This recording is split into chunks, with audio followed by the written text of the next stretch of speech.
누가복음 4장 16절부터 30절 말씀 우리 한 목소리로 하나님의 말씀 같이 받겠습니다.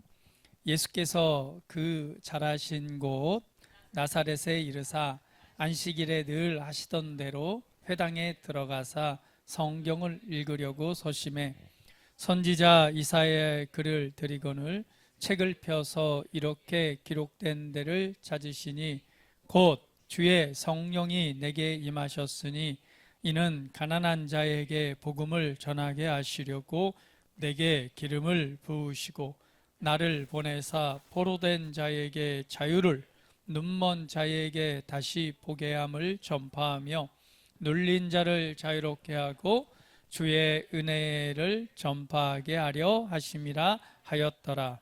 책을 덮어 그 맡은 자에게 주시고 앉으시니 회당에 있는 자들이 다 주목하여 보더라. 이에 예수께서 그들에게 말씀하시되 이 글이 오늘 너희 귀에 응하였느니라 하시니 그들이 다 그를 증언하고 그 입으로 나오는 바 은혜로운 말을 놀랍게 여겨 이르되 이 사람이 요셉의 아들이 아니냐. 예수께서 그들에게 이르시되 너희가 반드시 의사야 너 자신을 고치라 하는 속담을 인용하여 내게 말하기를 우리가 들은 바 가버나움에서 행한 일을 내 고향 여기서도 행하라 하리라. 또 이르시되 내가 진실로 너희에게 이르노니 선지자가 고향에서는 환영을 받는 자가 없느니라. 내가 참으로 너희에게 이르노니 엘리야 시대에 하늘이 3년 개월 동안 닫히어 온 땅에 큰 흉년이 들었을 때에 이스라엘에 많은 과부가 있었으되 엘리야가 그중 한 사람에게도 보내심을 받지 않고 오직 시돈 땅에 있는 사렙다의 한 과부에게 뿐이었으며 또 선지자 엘리사 때에 이스라엘에 많은 나병 환자들이 있었으되 그 중에 한 사람도 깨끗함을 얻지 못하고 오직 수리아 사람 나아만 뿐이었느니라. 회당에 있는 자들이 이것을 듣고 다 크게 화가 나서 일어나 동네 밖으로 쫓아내어 그 동네가 건설된 산 낭떠러지까지 끌고 가서 밀쳐 떨어뜨리고자 하되 예수께서 그들 가운데로 지나서 가시니라. 아멘. 할렐루야. 또 한 해가 지나가고 또 성탄절이 왔습니다. 그렇죠? 예. 이제 며칠 있으면 또 성탄절 주님의 또 오심을 우리가 또 생각하고 다시 한번 기억하고 하나님 앞에 감사로 또 영광을 돌려드리는 시간을 갖게 될 건데요. 오늘은 우리가 예수님에 관해서 한 번 더 생각해보고 또 그 은혜를 기억하고 또 예수님의 오심과 예수님의 삶을 다시 한번 돌아보면서 우리의 믿음을 새롭게 하는 시간을 가졌으면 합니다. 오늘의 이 본문 말씀은 이제 무엇보다도 가장 굉장히 중요한 말씀이에요. 왜냐하면 예수님께서 이 나사렛, 예수님께서 자라나신 곳이죠. 이 나사렛이란 동네에 오셔서 자기 고향집, 자라나온 집이 있는 곳이죠. 늘 하시던 대로 이제 회당에 들어가십니다. 그리고 그곳에서 이제 성경을 읽으려고 이렇게 딱 서시는데요. 그때 이제 이렇게 성경을 이렇게 읽는 그 본문, 그 말씀이 바로 이사야서에 나와 있는 61장에 관한 말씀입니다. 근데 예수님께서 그 책을 성경을 펴서 기록된 데를 찾으시는데 어느 구절을 찾아요? 이사야서 61장 11절, 2절 말씀이죠. 이제 그게 기록된 말씀을 이렇게 찾으십니다. 그리고 예수님께서 그 성경 구절을 이제 이렇게 읽는 거예요. 18절, 19절 말씀인데요. 같이 한번 읽어볼까요? 자, 여기 이제 기록된 거지만은 저기 성경 띄워줘 보세요. 저기 이사야서 61장 1절, 2절 말씀. 이사야서 말씀을 그대로 한번 읽어볼게요. 같이 한번 읽어볼까요? 시작. 주 여호와의 영이 내게 내리셨으니 이는 여호와께서 내게 기름을 부으사 가난한 자에게 아름다운 소식을 전하게 하려 하심이라. 나를 보내사 마음이 상한 자를 고치며 포로된 자에게 자유를, 갇힌 자에게 노임을 선포하며 여호와의 은혜의 해와 우리 하나님의 보복의 날을 선포하여 모든 슬픈 자를 위로하되 라는 성경 구절입니다. 이 말씀을 이렇게 선포를 하시고 그 책을 덮어 맡은 자에게 주시고 앉으시니 회당에 있는 자들이 다 주목하여 보더라, 이렇게 말씀을 하고 있습니다. 그러니까 예수님께서 읽으신 본문이 뭐예요? 굉장히 특별했다는 거죠. 왜? 그냥 성경을 읽었으면 다 그런가 보다 하는데 예수님께서 그 구절을 펴서 읽고 나니까 많은 사람들이 다 주목해서 예수님 쳐다보는 거예요. 왜죠? 굉장히 중요한 말씀을 읽었기 때문에. 그 말씀이 바로 이사야서 61장 1절 2절 말씀입니다. 주의 성령이 내게 임하셨으니 이는 가난한 자에게 복음을 전하게 하시려고 내게 기름을 부으시고 나를 보내사 포로된 자에게 자유를, 눈먼 자에게 다시 보게 함을 전파하여 눌린 자를 자유롭게 하고 주의 은혜의 해를 전파하게 하려 하심이라 라고 성경을 읽으니까 사람들이 깜짝 놀라 딱 쳐다보는 거. 뭐지? 그때에 예수님께서 그들을 보시면서 이렇게 말씀하십니다. 이 글이 오늘 너희 귀에 응하였느니라. 여러분 놀랍지 않나요? 근데 사실은 이 구절은 어떤 구절이기 때문에 사람들이 이렇게 주목해서 봤어요? 바로 메시아에 관한 구절이기 때문에 그렇습니다. 메시아가 오시면 그들에게 말하는 항상 그 이스라엘의 역사 속에는 어떤 사상이 있죠? 하나님께서 보내실 메시아, 기름 부은 자가 오실 것이다. 그가 우리를 구원하고 우리를 해방하고 자유롭게 할 것이다 라고 하는 그 메시아 사상이 계속 있는 거예요. 왜? 하나님이 창조 모세 오경에서부터 말씀하시잖아요. 창조 현장에서부터 다시 오실 이 여인의 후손에 관한 이야기를 하잖아요. 그 사상은 계속해서 성경을 통해 약속되어집니다. 그렇기 때문에 그들은 무엇을 기다리고 있어요? 성경은 항상 늘 메시아, 기름 부은 자를 갈망하고 기다리고 있습니다. 근데 특별히 이 시대 역사 가운데 보면 어때요? 지금 이스라엘이 어디예요? 로마에게 이 속국이 돼서 나라가 없는 상태에서 있기 때문에 무엇을 바래요? 기름 부은 자가 와서 우리를 해방하고 자유롭게 해야 돼. 누구? 이스라엘의 누구처럼? 다윗왕. 다윗왕과 같은 새로운 왕을 보내셔서 우리를 구원하시고 우리를 회복하시는 것을 기대하고 고대하는 그러한 믿음을 가지고 있었단 말이죠. 근데 거기에 관한 구절이 바로 뭐예요? 이사야서 61장 1절 2절 말씀이에요. 그 말씀을 예수님이 선포하시니까 주목해서 봤는데 예수님이 딱 바라보시면서 말씀하시죠. 오늘 이 글이 너희에게 이루어졌느니라. 그 말을 들었을 때 여러분 같았으면 어떤 생각이 드셨을까요? 네? 아멘? 역시 믿음이 좋으세요.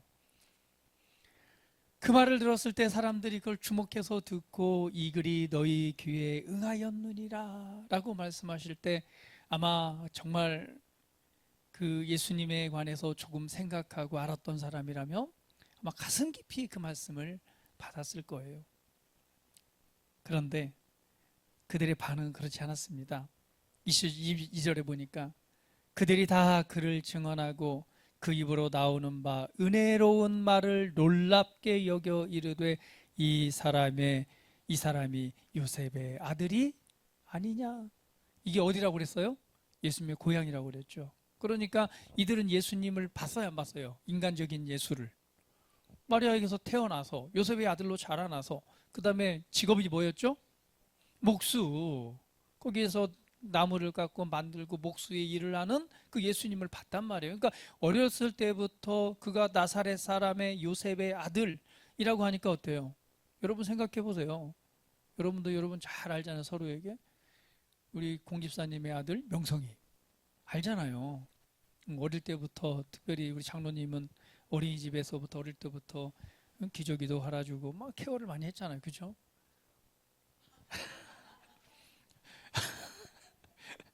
안 갈았대요. 그런 모습들을 보면서 자랐잖아요. 그러니까 다 알고 있는 거죠. 그런데 그분이 갑자기 이러한 정말 가장 중요한 이 성경 구조를 읽고 이것은 곧 무슨 말이에요? 내가 기름 부은 자야. 내가 메시아야. 내가 하나님께서 내가 보내심을 받은 자야라고 선포를 하니 그게 받아들여졌겠어요. 은혜의 말을 보면서 참 기이하다. 언제 저렇게 공부를 해서 저렇게 말을 잘하지? 라고 생각은 했지만 하지만 한편으로는 뭐예요? 근데 저기 요셉의 아들 아니야? 라고 얘기를 하는 거예요. 근데 이 말씀이 왜 이렇게 중요하냐면요. 여기에 예수님이 이 땅에 오신 예수님의 목적을 진술한 구절이 바로 이 구절입니다. 그래서 사실은 이 헬라어적 구조로 볼 때도요, 이게 들어간 단어가 뭐냐면 목적을 나타낼 때 사용되어지는 가장 중요한 단어, 핵심 단어가 들어가 있어요. 그러니까 이것은 결국 무엇을 나타내느냐? 예수님이 이 땅에 오신 목적을 진술하는 장면이라 그렇습니다. 그러니까 예수님이 기름 부은 자가 이 땅에 와서 해야 될 그 목적을 의도적으로 진술해낸 구절이 바로 이 구절이에요. 그렇기 때문에 사람들이 이걸 주목해 봤단 말이에요. 그러면 예수님이 하나님으로부터 보내심을 받아서 이 땅에 오신 그리스도시잖아요. 기름을 부은 자, 기름 부음을 받은 분이십니다. 그래서 우리가 예수 그리스도라고 말하잖아요. 그런데 예수님께서 이 땅에 오신 그 목적을 진술을 하시는데요. 자, 이 구절대로 보면 7가지 목적을 말씀을 하고 있습니다. 한번 보도록 할까요? 첫 번째는 보니까 가난한 자에게 복음을 전하게 하시려고 라고 말합니다. 이는 주의 성령이 내게 임하셨으니, 이 기름 부음을 받았다는 거잖아요. 하나님의 기름 부음이 있었던 것은 나를 통해서 가난한 자에게 복음을 전하게 하시며 라고 말씀하고 있습니다. 여러분, 가난한 자란 무엇을 의미합니까? 물질적으로 가난한 것도 포함되겠지만 사실은 어때요?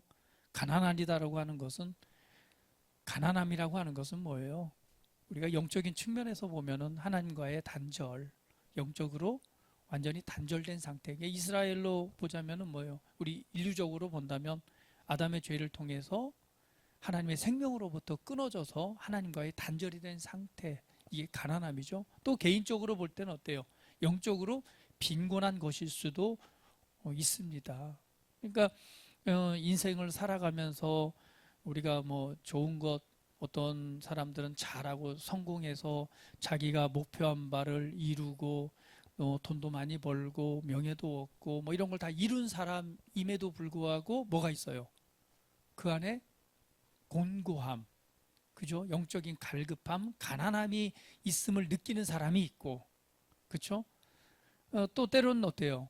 삶에 그냥 실패, 좌절, 안 되고 절망, 뭐 이런 모든 것 가운데에서 심리적인 것, 정신적인 것, 환경적인 요소와 함께 또 함께 그때 뭘 느껴요? 그 삶과 함께 또 이 영적인 그런 갈급함과 가난함을 느끼고 있는 사람일 수도 있습니다. 중요한 것은 뭐예요? 하나님 없이는 우리가 살 수 없는 그런 공고한 상태죠. 그렇기 때문에 그때에 사실은 누구를 만나요? 그때에 어떤 신에 대한 존재, 아니면 뭔가 힘이 될 수 있는 것들을 많이 찾죠. 그래서 그때에 예수님을 만나고 정말 완전한 자유함과 함께 이 체험을 얻는 것들을 아마 여러분들은 다 경험하셨을 겁니다. 여러분은 언제 예수님을 만나셨습니까? 아마 대부분은요, 그냥 이 심령의 곤고함이나 가난함을 느낄 때 그때 아마 찾지 않나요? 저도 예수님을 어릴 때부터, 물론 뭐 부모님들이 다 교회를 다니셨기 때문에 뭐 모태신앙이라고 하잖아요. 근데 사실은 이제 성인이 되고 이제 고향을 떠나서 이제 중학교 졸업하고 이제 시내로 나가잖아요. 그리고 이제 뭐 기숙사 생활하고 이렇게 하다 보니 교회와 조금씩 멀어지게 되는 거죠. 그래서 교회를 가야지 하고 뭐 찾아가기도 했지만은 그냥 뭐 잘 적응하지 못하고 몇 번 가다 그만두고 이제 이런 생활이 계속 되다가 뭐 군대 생활하면서 거기서 조금 다니다가 제대하고 뭐 그러고 나서 이제 전혀 이제 교회에 다니지 않고 그냥 막 열심히 살다 보니 어느 순간에 이제 깨달은 거죠. 그 곤고함이 딱 찾아오는 때가 있더라고요. 어느 순간에 그냥 찾아오는 거예요. 그 곤고함이 뭐냐면, 아, 내가 뭐 예수님을 만나지도 않았고 그걸 모르잖아요. 그러나 교회 다녔던 거, 하나님의 살아계심 뭐 이런 것들 생각하고 있었는데 어느 순간에 곤고함이 찾아오는 거예요. 아, 내가 하나님을 너무 잊고 살지 않았나? 그래도 내가 어릴 때부터 그다음에 또 뭐죠? 고등학교 때는 교통사고 그죠? 버스가 그냥 절벽 아래로 굴러 떨어질 때 거기에서 그냥 하나님 살려주세요 했더니 그 많은 정말 수십 명이 죽고 다치고 100m 아래로 굴러 떨어졌으니까요. 그 가운데 하나님 살려주세요 했는데 정말 그 사람들 중에서 제일 안 다쳤으니까요. 거의 다 그냥 멀쩡했어요. 뒤에 뭐 조금 다친 정도.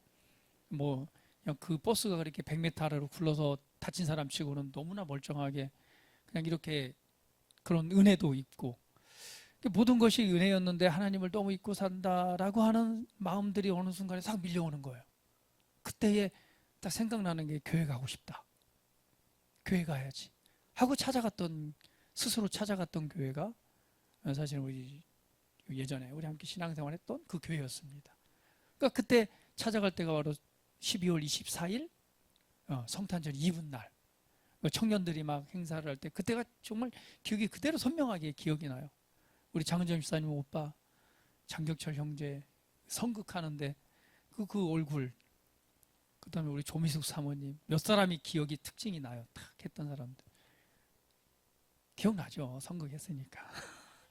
굉장히 작고 귀여운 사람이 막 하는 거. 뭐 대학생들 나와가지고 막 선극하는 거. 근데 그 모습들이 얼마나 천사 같아 보이던지. 왜냐하면 저도 어렸을 때 그죠 시골에서 하잖아요.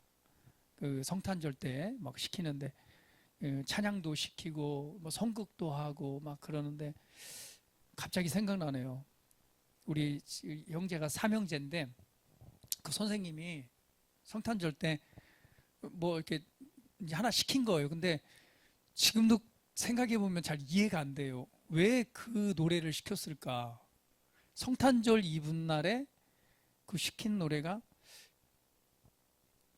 지금도 이해가 안 돼. 솔직히 매칭이 안 되는데 어떤 노래였냐면요. 인절 미가 시집을 간다. 콩크물로 밥고물로 단장을 하고 빨간 접시에 가마를 타고 뭐 간다 입으로 뭐 꿀꺽 이런 거였어요. 근데 그걸 왜 시켰는지 모르겠어요. 하여튼 주일학교 때 그걸 열심히 했던 기억이 나는데 전혀 성탄절하고 상관없잖아요. 그죠? 하여튼 뭐 어릴 때 기억도 있고 그래서 갔는데 너무나 그 모습들이 너무 귀하고 이제 그래서 신앙생활을 내가 시작을 해야 되겠다 다시 이렇게 믿음의 결단을 하고 이제 해야 되겠다라고 결단을 하니 이제 정말 그때부터 정말 하나님의 살아계심과 예수님의 십자가의 사랑과 그 은혜들을 경험하면서 제가 깨달은 게 뭐냐면 이 영적 공고함, 이 가난함이 드디어 해결이 되는구나. 그래서 그때 말씀을 내가 붙잡은 게 사람이 떡으로만 살 것 아니요 하나님 위에서 나오는 말씀으로 사느니라 라고 하는 것이 무엇인가를 그때 다 깨달았어요. 가난한 자에게 뭐 하시려고? 가난한 자에게 복음을 전하게 하시기 위해서 예수님은 기름을 받으셨고 이 땅에 오셨습니다. 아마 여러분들도 각자의 그 곤고함과 가난한 상태에서 아마 그 예수님을 그 복음을 접했을 거예요. 그리고 그 은혜를 통해서 여러분 체험을 입었을 줄 압니다. 그래서 오늘 가난한 자에게 복음을 전하게 하시기 위해서 오셨습니다. 그 가난함을 회복하시는 분이 바로 우리 주님이십니다. 그래서 이 영적인 가난함 가운데 공고함 가운데서 예수님을 만날 때의 회복이 됩니다. 그래서 보니까 여러분 사람들 가운데는 다 영적으로 가난한 사람들이 있어요 없어요? 삶을 막 부유한 것 같지만 그 가난함이 있어요. 말은 잘하고 화려한 것 같지만 사실은 그 안에 이 가난함이 있어요, 없어요? 있습니다. 그 가난함을 충족할 수 있는 건 누구밖에 없어요? 예수님밖에 없는데, 근데 그 포인트가 중요해요. 그때 느낄 때, 그 가난함에 있을 때, 그때 확실하게 밀어붙여야 돼요. 그때가 뭐예요? 교회 가고 싶기도 하고 막 이런 마음이 들 때 그때 잘 이끌어 주세요. 그 기회를 놓치면요, 또 어느 순간 가난함이 또 사라져요. 그러면 다음 기회가 올 때까지 조금 시간이 더딜 수도 있어요. 근데 그때 그 곤고하고 그 가난함이 있을 때, 그때가 은혜의 때입니다. 그때 이 주님을 만나고 은혜에 대해서 관심을 갖고 말씀에 대해서, 그리고 예배와 이런 걸 통해서, 그리고 그 말씀을 들으면서 예수님을 알게 되고 만나게 되는 거예요. 근데 오늘 주님께서는 바로 가난한 자에게 복음을 전하게 하시기 위해서 이 땅에 오셨습니다. 우리 저와 여러분들은 그 은혜의 복음을 통해서 이 가난함에서 벗어났잖아요. 이게 자유롭게 된 은혜가 있습니다. 또 주님께서는 말씀합니다. 포로된 자에게 자유를 주기 위해서. 여러분, 포로란 무엇입니까? 우리가 포로하면 뭐 전쟁 포로 생각하면 되겠죠. 전쟁을 경험해 보지 않았지만은 그래도 뭐 영화나 매스컴을 통해서 보잖아요. 포로라고 하는 건 뭐예요? 지금도 우리 한국 전쟁 때에 포로로 잡혀서 아직도 귀국하지 못한 사람이 있잖아요. 얼마 예전에 그죠? 한 70, 80 먹은 분이 어떻게든 해가지고 한국에 들어와서 귀국 신고하는 그 장면을 봤죠. 군인 때 포로로 잡혀서 거기서 전향하지 않고 있다가, 그렇죠? 계속 고통받고 있다가 와서 이제 다시 한번 한국에 들어온 그 어르신의 그 영상을 봤는데 너무너무 감동적이더라고요. 근데 이 포로라고 하는 것은 뭐예요? 그 전쟁의 포로를 생각하면 어때요? 자유가 없고 억압되고 사로잡혀서 제한을 받는 삶입니다. 그것이 바로 포로죠. 그러니까 포로된 자에게 자유를 주기 위해 오신 하나님의 은혜라고 하는 것은 무엇입니까? 우리가 전쟁의 포로는 하지만은 사실은 뭐예요? 여러 가지 이런 상황이나 상처나 때로는 뭐 중독, 우리 마음의 어떤 두려움이나 아니면 과거, 이런 모든 것에서 우리가 사로잡혀 있을 때가 있어요, 없어요? 거기에 묶여가지고 거기에 그냥 그 안에서 끊을 수 없는 어떤 결박처럼 매여서 삶을 살아갈 때가 있습니다. 인류적으로 본다면은 죄의 사슬 가운데서 묶여서 사망에 매여 죽음에 매여 일생토록 종노릇하는 자들을 표현하지만, 사실은 그 모습들은 우리 각자의 삶에서 사로잡혀 있는 많은 모습들로 나타납니다. 근데 이러한 것에 살다 보니 뭐예요? 항상 그것에 영향을 받는 인생을 살아가게 되죠. 거기에 왜? 묶여있기 때문에 거기서 벗어나지 못하는 거예요. 생각하는 것, 말하는 것, 행동하는 것, 삶아 살아내는 모든 모습이 계속 거기에 사로잡혀, 과거의 상처에 사로잡혀 있는 사람은 뭔가 나가다가 또 어떤 문제가 부딪히면 과거 때문에 다시 그 상처로 인해서 주저앉게 되고 좌절하게 되고 거기서 벗어나지를 못합니다. 우리가 또 유전적인 질병도 마찬가지잖아요. 영상 누구요? 우리 부모님이 어떻게 돌아가셨고 우리 가족 대대로 뭐 위암에 걸려 돌아가셨기 때문에, 그래서 사실은 그것도 뭐예요? 이 포로된 거잖아요. 근데 생각 속에 항상 거기에 뭐가 잡혀 있어요? 아, 우리 집안은 대대로 그냥 위에 병 걸려 죽기 때문에 나도 위가 약해라고 하는 그 거기에 생각에 사로잡혀서 그냥 이렇게 살아가는 거예요. 우리는 많은 부분들에 대해서 이 포로로 잡혀 있는 부분들이 있습니다. 그런데 예수님께서 오신 건 포로된 자에게 무엇을 주기 위해서? 자유롭게 하시기 위해서 오셨습니다. 예수님이 오신 목적입니다. 그렇기 때문에 우리는 어때요? 그리스도 안에서 새로운 피조물로 창조함을 입음으로 말미암아 자유롭게 되었잖아요. 그래서 무엇이 끊어졌어요? 과거가 끊어진 거예요. 이전에 있던 옛사람이 뭐예요? 죽었고 그리스도 안에서 새로운 사람으로 우리가 창조됨으로 새롭게 태어났습니다. 할렐루야. 그것이 뭐예요? 나의 속사람, 영의 사람이잖아요. 다시 한번 선포해 볼까요? 나는 거듭난 영입니다. 그럼 거듭난 영인 내가 어떠한 의식을 갖고 살아가는 거예요? 새로운 의식을 갖고 말씀을 가지고 살아갈 때에 우리는 이제 과거로부터 아니면은 우리 뭐 DNA적으로 뭐 육체의 어떤 것이 사로잡혀 있었던 것에서 자유롭게 되는 것입니다. 할렐루야. 할렐루야. 네. 그런 은혜가, 자유롭게 된 은혜가 있다면 이제는 그 생각에 사로잡히는 것이 아니라 새로운 이 복음의 말씀을 내가 붙잡고 오늘 그 말씀 안에서 살아가는 삶으로 나아가야 되겠죠. 할렐루야. 그래서 우리 집안은 그냥 항상 어디가 안 좋아 이게 아니라 그리스도 예수 안에서 예수님께서 채찍에 맞음으로 내게 나음을 주셨고 그리스도 예수 안에서 신성한 건강이 나의 유업입니다 라는 믿음과 그것을 믿음에 대한 고백과 믿음을 붙잡고 살아가는 삶이 될 때에 거기서 자유롭게 되어지는 것입니다. 오늘 예수님께서는 포로된 자에게 자유를 주기 위해서 오셨다라고 말씀합니다. 또 나아가서는 뭐예요? 눈먼 자에게 다시 보게 함을. 그래서 예수님께서 오셔서 실제로 어때요? 눈먼 사람들의 눈을 뜨게 해주셨잖아요. 근데 우리가 육체적으로 눈이 먼 것도 있지만 사실은 뭐예요? 영적으로 눈 멀었을 때는 하나님을 봐요, 못 봐요? 하나님을 보지 못하잖아요. 하나님의 말씀에 대해서, 하나님의 은혜에 대해서 우리가 보이지가 않습니다.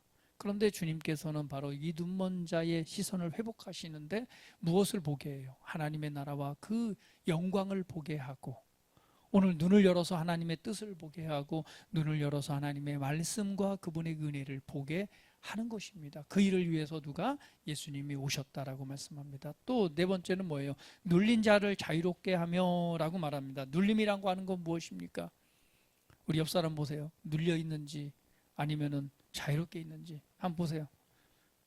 옆 사람 뒷사람 보세요. 어때요? 우리 혜민이가 보니까 잠에 눌려 있네. 어제 나한테 그랬어요. 내일은 절대 안 줄 거라고. 그래서 내가 전화했죠. 야, 빨리 안 들어와 그랬더니 아이 자기 오늘 낮에 14시간을 잤기 때문에 좀 늦게 들어온대요. 그 대신 예배 시간에 안 준대요. 퍽이나 그럴까 생각했는데 앉자마자 졸고 있어요. 자, 이게 뭐예요? 눌린 거, 잠에 눌렸죠. 여러분 어때요? 옆 사람 보세요. 뭐에 눌려 있어요? 하나도 안 눌리는 것 같으세요?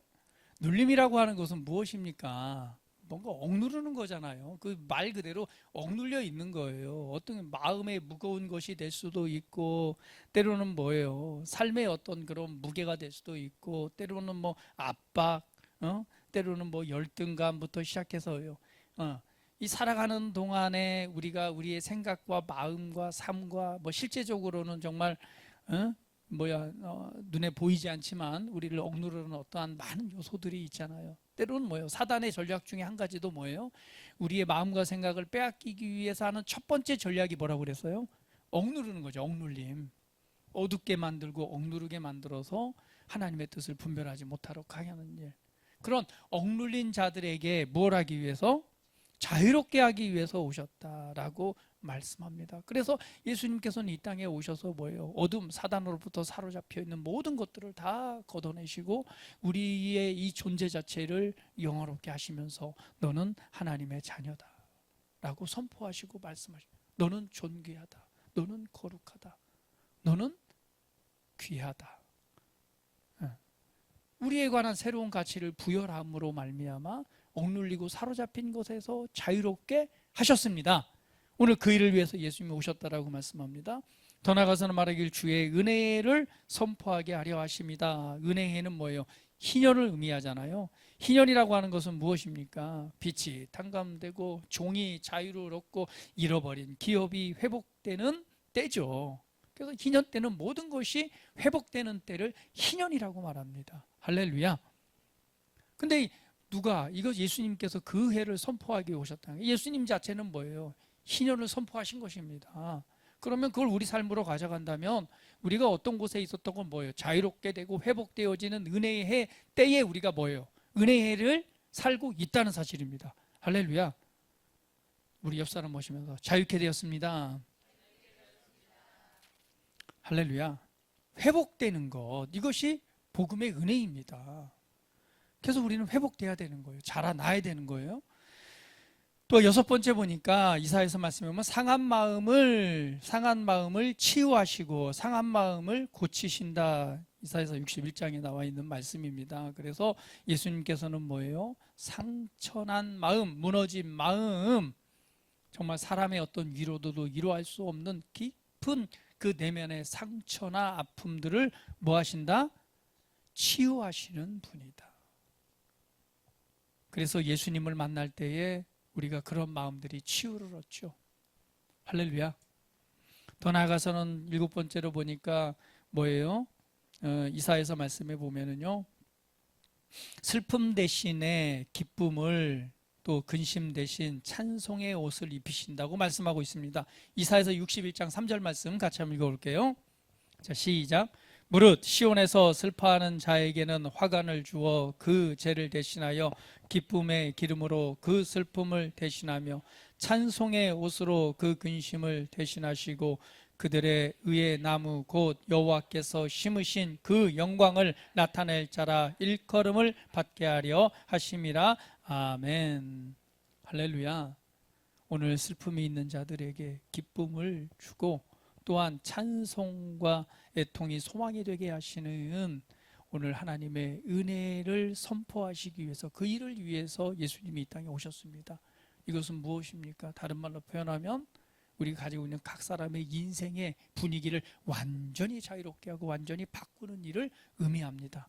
그래서 예수님께서는 이러한 목적을 가지고 하나님께서 기름을 부으셔서 이 땅에 보내심을 받았다라고 선언하시면서 오늘 그 일이, 이 일이 지금 너희에게 임하였다, 응하였느니라 라고 선포하시는 것입니다. 할렐루야. 예수님은 이러한 목적을 가지고 오셨고 이 일을 이루셨습니다. 그리고 다니시면서 무엇하셨어요? 이 천국 복음을 전파하신 거예요. 전파하시면서 이 말씀대로 눈먼 자가 있으면 눈을 열어주시고, 억눌린 자가 있으면 자유롭게 하시고, 병든 자가 있으면 고치시고, 그래서 예수님을 만나는 사람마다 어떤 일들이 일어나요? 회복이 일어나고 치유가 일어나고 자유롭게 되고 그 삶의 분위기가 완전히 바뀌어버립니다. 슬픔과 고통과 억눌림과 사로잡혀서 때로는 삶에 매여서 그냥 고통받던 사람들이 예수님을 만남으로 말미암아 삶이 회복되어집니다. 그들의 심령이 치유를 받습니다. 그들의 영혼이 자유롭게 되어집니다. 오늘 그 은혜를 경험한 수많은 사람들이 예수님을 말씀을 듣고자 예수님을 따라다니는 거예요. 소문에 소문을 더해서 수많은 군중들이 예수님의 말씀을 듣기 위해서, 예수님을 만나기 위해서 예수님을 따라갑니다. 오직 있으면 친구들이 어때요? 친구들이 그냥 움직이지 못하니까 데려다가 그냥 지붕을 뜯어가지고 내려가지고 그냥 치유함을 입게 만들고, 믿음의 사람들 보면 그렇잖아요. 끌고 가서 하고, 어떤 여인은 어때요? 여러분 잘 알다시피 그냥 죽음을 각오하고 막 사람들 사이를 비집고 들어가서 그 옷깃을 살짝 만짐으로 말미암아 구원을 얻고, 수많은 사람들이 그것을 듣고 외치고 예수님을 따르고 예수님을 붙잡음으로 말미암아 이 복음의 은혜를 누리게 되는 사건들이 바로 예수님 시대에 있었던 일들입니다. 예수님은 무엇을? 이 일을 위해서 이 땅에 오셨습니다. 예수님을 믿는다라고 하는 것은요, 단순히 우리가 영혼이 새롭게 태어나서 구원받는 것을 넘어서서 우리 삶의, 우리 인생 전체가 바뀌어지는 것을 의미합니다. 그래서 우리 그리스도인들은요, 예수님을 믿는다라고 하는 것은요, 그 삶의 구원과 회복과 그 삶을 통한 하나님의 영광과 살아계심들이 나타날 수밖에 없는 거예요. 할렐루야. 때로는 그 은혜를 통해서 핍박받고 고난받을 때도 있지만 그 핍박 중에, 고난 중에도 뭐예요? 기뻐하고 감사하고. 죽음을 대할 때 어때요? 우리 장목사님한테 빨리 주님 오시길 원한다길래 그러면은 빨리 복음 전해서 죽으라고 그랬더니 장목사님이 나는 아직은 순교는 내가 삶에 그렇게 미련이 많아요 그랬더니 돌아보니까 별로 미련도 없을 것 같은데 죽음을 대면하는 태도가 다른 거죠. 그렇죠? 그러면서 우리 심희정 집사님이 또 간증을 하시더라고요. 여기 북한에 선교하시는 이제 그 장면을 얘기를 하는데, 북한에서 이 복음을 이렇게 믿고 이제 숨어서 예배드리잖아요. 그러니까 땅 속에 파고 이렇게 하는데 그 사람들이 잡힌 거예요. 가족들이 다 잡혀가지고 이제 마지막으로 질문, 선교사님이 이제 간증하는 건데 하는 거죠. 이제 자녀와 이제 엄마가 있으면은 예수님을 믿을 거냐? 안 믿는다고 하면 살려준다. 응? 그러나 믿는다고 하면은 니네 다 죽는다. 그러니까 아이들이 막 무서워서 막 울고 있으니까 엄마가 그랬대잖아요. 야, 조금만 있으면 우리 천국에서 만날 수 있어. 그랬더니 애들이 울음을 또 그치더래요. 그리고는 어때? 담대히 그 죽음을 맞이하는 거예요. 잠깐만 참으면 돼. 그러니까 무엇이죠? 하늘에 대한 소망을 가지고 있고 그에 대한 믿음과 은혜가 있기 때문에 우리 죽음을 대면하는 태도도 다른 것이죠. 할렐루야. 예, 누구나 죽잖아요. 그리고 누구나 처음 겪는 일입니다. 그러나 오늘 우리가 우리에게 주신 은혜가 무엇인가를 안다면 이런 삶을 대면하는 태도는 바뀔 것입니다. 이것처럼 예수님을 믿는다라고 하는 것은 이 삶에 우리가 살아가는 삶의 모든 부분에 하나님의 구원의 은혜가 임했고 또한 구원을 이루어가는 삶을 살아가는 것이 그리스도인의 삶입니다. 이것이 우리가 이 복음으로 새롭게 된 우리가 증인이고 증거고 또 예수님을 보여주는 삶이 되는 것입니다. 그래서 예수님께서는 복음으로 이 땅에 오셨고 수많은 사람들을 만나시되 그들을 자유롭게 하셨습니다. 그래서 그 안에 있는 하나님의 능력을 통해서 병든 자가 있으면 뭐하고? 기도해주고 자유롭게 하고, 억눌린 사람이 있으면 또한 어둠에 관해서 어둠의 영역 안에서 선포함으로 자유롭게 하고, 아픈 곳이 있으면 믿음으로 담대하게 손을 얹고 기도해주고 축복해주고 그 삶이 변화되고 잘 될 것에 관해서 믿음으로 선언함으로 자유롭게 하는 일들을 누가? 예수님께서 하셨듯이 또 우리가 그 일들을 하는 자로 부르심을 받은 것이죠. 오늘 예수님의 목적은 이와 같습니다. 이러한 일들을 이루셨고 이러한 일들을 해 나가시는데, 오늘 성경에 보니까 오늘 예수님의 은혜 앞에 이 보이는 두 부류의 사람들이 있습니다. 특별히 이 나사렛 사람들은 어때요? 예수님의 말씀을 듣고 크게 놀랍다고 칭찬을 하면서도 그러면서 뭐라고 말해요? 뭐라고 말하죠? 오늘 나사렛 사람들이 야 보니까 이렇게 말하죠. 야, 그 입으로 나오는 바 은혜로운 말을 놀랍게 여기로되 이 사람이 요셉의 아들이 아니냐. 사실은 이게 함축해서 표현했는데 그때 예수님께서 그들의 마음을 알고 이렇게 말씀합니다. 너희가 반드시 의사야 너 자신을 고치라 하는 속담을 인용하여 내게 말하기를. 그러니까 이게 무슨 말이에요? 에? 의사에게 야, 네 병이나 고쳐. 이게 무슨 말이죠? 의사에게 너나 잘해 이런 말 아닌가요? 그렇죠? 의사에게 뭐래? 네 병이나 고쳐라 라는 속담을 인용해서 나에게, 예수님에게 말하기를 우리가 들은 바 가버나움에 행한 일을 내 고향 여기서도 행하라 하리라. 그러니까 이게 무슨 말이에요? 이게 의사 속담처럼 네 자신을 고치라 했던 것처럼 네가 가버나움에서 했던 것처럼 어디에서? 여기에서도 그 기적을 행하라. 근데 이들이 이 표현은 무슨 표현입니까? 갈급하고 가난함으로 오늘 예수님께서 행하신 일들을 기대함으로 자유함을 얻기 위한 말이 아니라 사실은 뭐예요?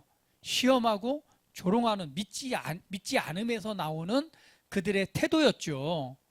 그래서 그 태도를 너무나 잘 알았어요. 그래서 예수님께서 24절에 뭐라고 말하냐면 진실로 너희에게 이르노니 선지자가 고향에서는 환영을 받는 자가 없느니라 라고 말씀하시면서 25절 말씀에 이렇게 말합니다. 내가 참으로 너희에게 이르노니 엘리야 시대에 하늘이 3년 6개월간 닫히어 그 온 땅에 큰 흉년이 들었을 때에 이스라엘에 많은 과부가 있었으되 엘리야가 그중 한 사람에게도 보내심을 받지 않고 오직 시돈 땅에 있는 사렙다 한 과부뿐이었으며 또 선지자 엘리사 때에 이스라엘에 많은 나병 환자들이 있었으나 그 중에 한 사람도 깨끗함을 얻지 못하였고 오직 수리아 사람 나만 뿐이 없느니라 라고 말하는 거예요. 그러니까 이들이 예수님께서 선포하시고 예수님께서 행하신 일들을 보면서 놀랍게 여기긴 했지만 그에 대해서 어떻게 해요? 정말 많은 다수의 사람들처럼 갈급하고 가난한 심정으로 갈망함으로 주의 은혜를 구한 것이 아니라 사실은 뭐예요? 네가 정말 그렇다고? 그러면은 한번 해봐. 그때 했던 것처럼 여기도 또 한번 해봐 라고 하는 그들의 태도. 그러니까 그것을 예수님을 지금 받아들여요? 받아들이지 않아요. 예, 기이하게 여기긴 했지만 받아들이지 않고 그거에 대해서 관망하거나 조롱하거나 이러한 태도로 그들을 바라보고 있는 거예요. 그러니까 예수님께서 오늘 비유를 들어서 선지자가 고향에서 인정받는 꼴을 못 봤다 라고 말씀하시면서 뭐라고 말해요? 성경에 보니까 누가 엘리야 시대 때에 그 가뭄의 때에 사렙다 과부만, 과부에게만 엘리야가 보내심을 받았고, 그리고 수리아 사람 나아만 장군에 관해서 얘기를 하는 거예요. 이 둘 다 보면 어디예요? 이스라엘 사람이 아니면 이방인이에요. 결국 그들에게 은혜가 임했는데, 이 사렙다 과부는 여러분 어디입니까? 여기가 시돈 지역인데요. 사실은 바알 숭배의 본거지면서 이방 땅입니다. 근데 하나님께서 누구를, 엘리야를 누구에게 보내요? 이 사렙다 지역으로 보내서 그 사렙다 과부에게로 보내는 거예요. 근데 이스라엘에는 수많은 사람들이 사실 있어요, 없어요? 있는데 왜 하나님께서 이스라엘을 넘어서 이방 땅에 바알 숭배가 있는 그 땅에 이 사렙다 과부에게 보냈을까요? 이건 오늘 예수님의 비유처럼 그 땅에는 그것을 믿음으로 받고 할 수 있는 사람이 있다 없다? 없었다는 것을 의미합니다. 그래서 어디로 보내요? 예, 이방 땅인 이곳으로 보내게 되는데, 오늘 그 여인을 통해서 믿음을 나타내시는데, 그때 이 엘리야가 그를 하나님의 보내심을 따라 그에게 가죠. 근데 이 과부가 뭐라고 있었어요? 이제 가뭄이 와가지고 먹을 것이 없으니까 드디어 이제 뭐예요? 뭐라고 있었죠? 이제 마지막 남은 기름과 이 밀가루 가루 가지고 이제 요걸로 이제 마지막 요리를 해서 아들하고 먹고 이제는 죽어야 되겠다. 마지막 식사를 앞두고 이제 나뭇가지를 줍고 이러고 있었단 말이에요. 그런데 이 엘리야가 와가지고 말을 하죠. 뭐라고? 예, 이제 뭐 결론적으로 보면은, 야, 그거 저기 뭐야, 나를 위해서 빵을 만들어 가져오라. 그랬더니, 아니요, 이거 이제 마지막 먹고 우리 죽을 건데요. 아니, 네가 그걸 가져오면 네가 이 가뭄의 때에 너의 기름과 이 밀가루가 먹을 양식이 마르지 않을 거야. 그 얘기를 듣고 내가 먹을 마지막 양식을 잘 만들어 가지고 누구에게요? 엘리야에게 그대로 갖다 바칩니다. 여러분, 이게 뭐예요? 믿음이죠. 우리 심시호 씨 같으면 할 수 있을 것 같아요? 여러분 박 굶어봤어요? 장목사님 박 굶어봤어요? 요즘 금식이 좀 필요하신 것 같은데 한번. 가뭄의 때에 먹을 걸 줄이잖아요. 한 번에 먹는 게 아니라 처음에 세 끼 먹다가 두 끼 먹고 한 끼 먹다가 점점 줄이다가 조금씩 나눠 먹다가 이제는 뭐예요? 진짜 쬐끔 남은 거예요, 쬐끔. 그러니까 그동안 얼마나 계속 배가 고파요, 안 고파요? 계속 허기진 상태에서 굶다가 약간 그래도 생계를 유지할 만큼 먹다가, 그러니까 굉장히 굶주리고 아마 살도 좀 빠지고 굉장히 먹을 것도 없고 그냥 이제는 아껴 먹다가 이제 마지막 가루가 남은 거예요. 요거 이제 한 끼 먹고 그냥 마지막으로 이거 한 끼 그냥 한번 먹고 그냥 그래도 먹고 죽은 귀신이 때깔도 좋다고 한번 먹고 그냥 죽자라고 생각하고 있는 마지막 끼니인데, 그거를 지금 하고 있는데 와가지고, 야, 너 이거 만들어갖고 나한테 가져와. 근데 너한테 가져오면은 너 굶을 일 없어. 아마 그 말을 믿을 수 있는 사람이 몇 사람이 되겠어요? 미친 소리 하지 말라고 하지. 아니, 이 세상에 이런 미친놈을 만나. 이 말도 안 되는 소리라고 있냐고. 무슨 이제 지금 이거 먹고 우리 아들이랑 죽으려고 하는데 무슨 이걸 자기 달라고 그러고, 그러면 기름과 배고픔이 이거 없을 거라고 얘기하는데 그것을 과연 믿고 반응할 수 있는 사람이 얼마나 있겠어요? 그래서 하나님이 봤더니 이스라엘 중에 그런 사람이 있어요, 없어요? 없는 거야. 없으니까 누구에게 보내요? 이 여인에게 보내는데 이 여인은 어땠어요? 그래서 믿음의 사람인 거예요. 참, 나라고 하면 그렇게 못했을 것 같아요, 솔직하게 말하면. 근데 이 정말 믿음의 사람이죠. 근데 그 말을 듣고요, 정말로 배고파 죽겠는데 그거를 잘 요리해가지고 엘리야에게 딱 갖다 주는 거예요. 그러고 나서 어떤 일이 일어났습니까? 어떤 일이 일어났죠? 3년 반 동안요, 무엇이? 그 통에서 가루가 마르지 않았고 그 병에서 기름이 마르지 않았어요. 그러니까 뭐예요? 꺼냈으면 계속 채워지고 기름을 따랐으면 계속 채워지고. 언제 동안요? 3년 반 동안. 이러한 일들이 일어나게 됩니다. 그래서 왕상 17장 14절 지면에 비를 내리기 날까지 그 통에 가루가 다하지 아니하고 이 병의 기름이 없어지지 아니하리라. 과부는 이 불가능한 상황 속에서요 그 말씀을 믿고 순종을 합니다. 그러므로 어떤 결과를 얻어요?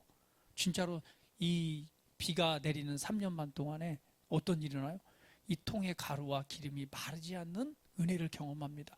그리고 나서 이제 사건이 저기 됐는데 나중에 또 어떤 일이 일어나요? 과부의 아들이 죽잖아요. 과부의 아들이 죽으니까 이 과부가 즉시로 누굴? 엘리야를 호출을 하는 거예요. 그 엘리야가 와서 보니까 이미 죽어가지고 있어요. 아들이 죽어 있어. 생명이 끊어졌어. 그러니까 엘리야가 그 아들을 어디로?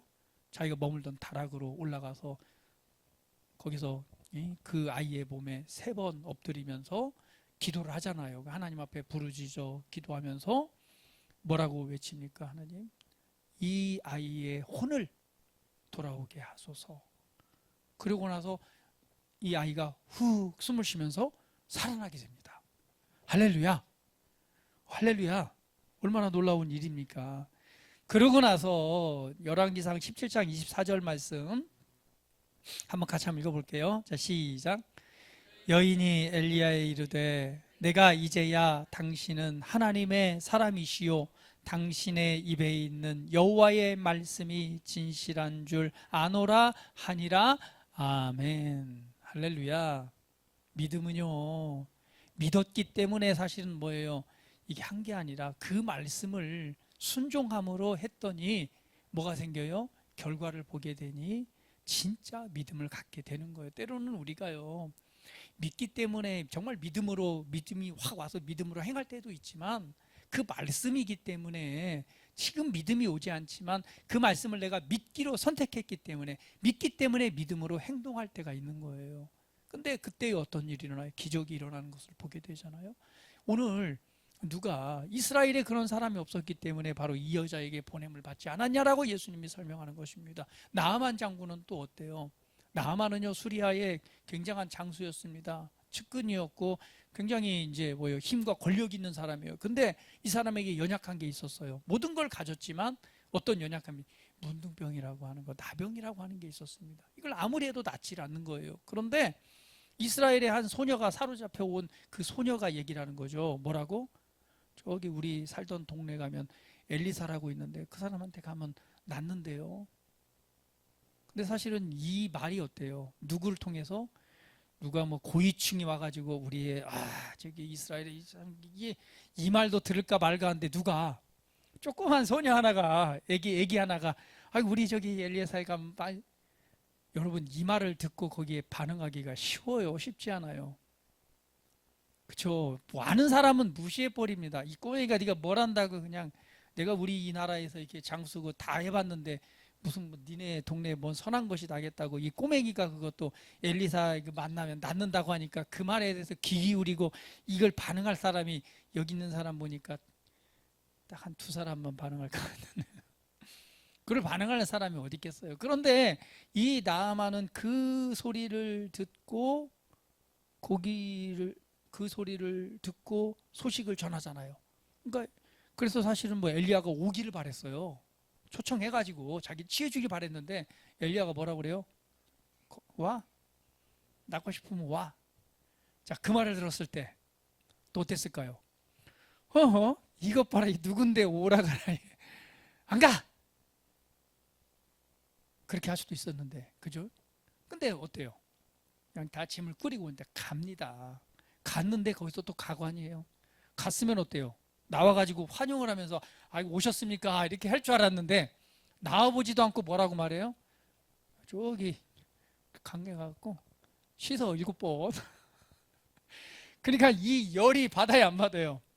열이 받아가지고 그냥 씻때면 이제 막 가는 거죠. 이게 나와보지도 않고 내가 우리 동네 가면 더 깨끗한 물이 많은데 내가 여기서 뭔 미친 짓을 막 가는데 그 장수 중에 수아가 얘기를 하는 거죠. 아니 장군님 뭐 그 더한 것을 시켰어도 했을 거 아닙니까? 근데 뭐 이 강가에 들어가서 7번 씻으라는데 이걸 못해요. 그랬더니 또 그 말을 듣고 아니요 나 같았으면 쓸데없는 놈 이놈을 막 했을 건데 그냥 뭐라고 말해요? 그 말을 또 듣고 진짜로 그냥 옷을 벗고 들어가서 7번을 씻고 났더니 어떤 일이 일어나요? 기적을 깨끗하게 낫는 기적을 경험합니다. 여러분, 그 많은 문둥병자들이 있었지만은 그 중에서 나음을 입은 사람은 이 수리아 사람 나아만 장군 외에는 없었다고 말하는 거예요. 근데 그 과정들을 보면 어때요? 정말 자신이 기대했던 것과는 너무 달랐잖아요. 왕이고 모든 걸 가졌고 사람들이 막 굴복하고 존중하고 이런 것인데 그것과 반대되는 모습들을 다 경험함에도 불구하고 결국은 뭐예요? 그 말씀대로 행동하잖아요. 행동함을 통해서 어떤 것을 경험합니까? 기적을 경험하게 됩니다. 둘 다요, 이스라엘의 이방인, 외부 사람입니다. 둘 다 정말 절박함이 있었고, 근데 둘 다 어때요? 이 말씀에 순종한 자들이죠. 오늘 하나님의 은혜를 전적으로 의지함으로 말미암아 기적과 구원을 경험했던 자들, 오늘 예수님께서 누구와 이 나사렛에 있는 그들과 비교해서 이들의 얘기를 하는 거예요. 그들은 뭐 했어요? 예수님이 와서 그 은혜의 이 놀라운 기적의 말씀을 선포를 하고 이것이 너희에게 임하였느니라 할렐루야 아멘 하고 막 받고 그냥 거기에서 막 그냥 믿음으로 했다면 막 놀라운 기적과 치유와 회복과 막 이런 것들을 경험했을 거예요. 그러나 그것을 듣고는 뭐라고 말해요? 의사야 네 병이나 고쳐라. 그러니까 뭐예요? 너나 차례라. 그 했던 기적을 여기서 한번 해봐라. 조롱하듯이 얘기를 하니 예수님께서 이 말씀을 하시는 거예요. 야, 가뭄의 때에 누구에게 보내심을 했냐? 이 사렙다 과부 아니냐? 이 많은 문둥병자에 누가 나음을 입었느냐? 이 수리아 사람 나만 아니냐? 그 말을 들었던 이들이 열이 받아요, 안 받아요? 열이 이제 막 안으로부터 이제 막 이제 조롱을 넘어서 악이 받치니까 어때요? 예수님을 갖다가 낭떠러지로 떨어뜨리려고 막 그냥 몰고 가서 그냥 군중이 몰고 가서 낭떠러지로 확 밀려고 하는데 그 순간 또 예수님이 그냥 싹 지나서 나오시는 거예요. 그 장면이 바로 오늘의 장면입니다. 그래서 28절에 보니까 회당에 있는 자들이 이것을 듣고 다 크게 화가 나서 일어나 동네 밖으로 쫓아내어 그 동네가 건설된 산 낭떠러지까지 끌고 가서 밀쳐 떨어뜨리고자 하되 예수께서 그 가운데로 지나서 가시니라. 그러니까 오늘 어떤 사람을 보여 이 복음의 은혜가 선포되었을 때 이 복음 안에서 갈급함으로 그것을 믿음으로 또 믿음으로 행동함으로 받아들이는 자와 그것을 바로 현장에서 듣고 그 은혜의 말씀을 들었음에도 불구하고 오히려 그거에 대해서 야 그거 되겠어 한 걸음 물러서서 때로는 조롱하고 받아들이지 않는 자 또 그것을 예수님께서 그 마음을 중심을 알고 지적을 했더니 또 열받아가지고 씩씩대면서 그냥 오히려 예수님을 죽이려고 했던 이들의 이 모습 이것을 대비해서 오늘 본문 말씀에서 우리에게 보여주고 있습니다. 오늘 우리가 예수님을 다시 한번 생각해 보면서 예수님께서는요 이 땅에 복음이 되셔서 이 땅에 오셨고 오늘 이 7가지 목적처럼 그 일들을 이루셨습니다. 오늘 그 은혜가 우리에게 임했고 오늘 우리는 그 은혜 안에 살고 있습니다. 그렇다면 오늘 이 사렙다 과부나 우리 나아만처럼 아니면은 이들에게 가장 가까이 있으면서도 예수님을 믿지 않았던 이들과 대비해서 우리는 어느 자리에 우리가 이 믿음을 가지고 서 있는지 오늘 돌아보면서 우리 심령이 가난한 자가 되시기를 축복합니다. 오늘 예수님만을 더욱 의지하고 그분이 이루신 일들을 믿음으로 받고 오늘 믿었기 때문에 우리가 말하고 믿었기 때문에 행동하고 그리스도 예수 안에서 자유롭게 되어진 그 은혜의 해를 우리가 받았으므로 선포함으로 오늘 우리 삶에서 오늘 이 은혜를 누리고 더 나아가서는 이 은혜의 해가 계속해서 나를 통해 증거되므로 더 많은 영혼이 예수님을 알고 은혜의 자리에 서도록 행하는 일에 믿음으로 나아가시기를 예수님의 이름으로 축복합니다. 오늘 그런 은혜가 우리 가운데 임했습니다. 우리 다 같이 한번 마지막으로 우리 기도하면서 마치도록 하겠습니다. 오늘 받은 말씀을 우리 상고하시면서 우리 한번 묵상해 봅니다. 나는 어떤 자인가? 나는 어떤 믿음을 가지고 서 있는가? 그리고 내게 임한 이 은혜를 내가 다시 한번 붙잡습니다. 오늘 자유케 하시고 치유하시고 회복하시고 온전케 하신 오늘 이 은혜 안에 살고 있는 것이 그 은혜가 내게 있습니다. 그러므로 나는 자유함으로, 그러므로 나는 하나님의 영광을 나타냅니다. 오히려 나는 뭐예요? 그 은혜 안에 살고 그 은혜를 전달하는 자로 부르심을 받았습니다. 이것이 바로 내 삶의 영광입니다라고 한번 믿음으로 선포하면서 함께 기도합니다. 다 같이 기도하겠습니다.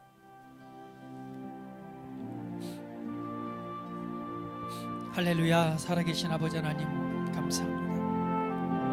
예수님께서는 이 땅에 오셨습니다. 오늘 본문 말씀을 통해서 7가지 목적들을 선포하셨고 오늘 그 일을 위해서 이 땅에 오셨고 오늘 그 일을 이루셨습니다. 오늘 그 은혜를 통해서 우리가 그 은혜를 누리는 하나님의 존귀한 자녀로 거듭났고 그 은혜의 삶을 살아가도록 축복해 주셨습니다. 오늘 이러한 일들이 선포되었고 또 은혜의 말씀이 선포되었을 때 오늘 예수님 앞에 가장 예수님을 잘 알고 예수님을 봤던 오늘 그들은 오늘 이것을 믿음으로 받는 것이 아니라 도리어 조롱하고 도리어 거부하고 도리어 이것을 지적하신 그 예수님의 말씀에 분노하여 예수님을 떨어뜨려 죽이려 하는 장면을 보게 됩니다.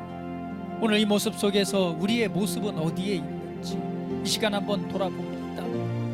오늘 하나님의 말씀 앞에 나는 어떠한 태도를 가지고 있는지, 오늘 예수님의 이 복음의 은혜 앞에 나는 어떠한 태도로 이 말씀을 붙잡고 있는지, 어떠한 태도로 이 말씀을 내 마음에 새기고 있는지, 어떠한 마음으로 주님을 대하고 주의 은혜를 내가 받아들이고 있는지 다시 한번 돌아보며 생각하며 묵상해 봅니다. 오늘 말씀을 안에서 오늘 내가 가가야 될 바알 하나님의 올바른 말씀을 이 시간 붙잡습니다. 또한 이 7가지 목적을 통해 내게 이루어진 놀라운 은혜의 해를 오늘 내 것으로 붙잡고 오늘 내 삶에 이루신 하나님의 구원과 영광을 믿음으로 선포하며 살아가는 우리 모두가 되기를 원합니다. 사랑하는 아버지 하나님, 우리 사랑하는 성도들이 위해 하나님의 성령을 한없이 부어주셔서 오늘 그 은혜의 해를 살아가게 하시고 더 나아가선 그 은혜의 해를 선포하는 믿음의 삶이 되게 하시옵소서. 가지고 있는 연약함들이 있습니다. 또한 부족함이 있습니다. 그러나 이 하나님의 성령의 능력과 주의 말씀을 통해서 이것을 능히 이기고 구원을 이루어가는 삶이 되게 하시고 오늘 그 삶을 통해 오늘 하나님이 함께 하시고 오늘 예수님의 구원의 놀라운 소식들이 삶을 통해 증거되고 나타나게 하시옵소서. 구원하신 주님을 찬양합니다. 주님의 영광을 송축합니다. 주님 홀로 영광 받으시옵소서. 감사드리며 예수 그리스도의 이름으로 기도합니다. 아멘.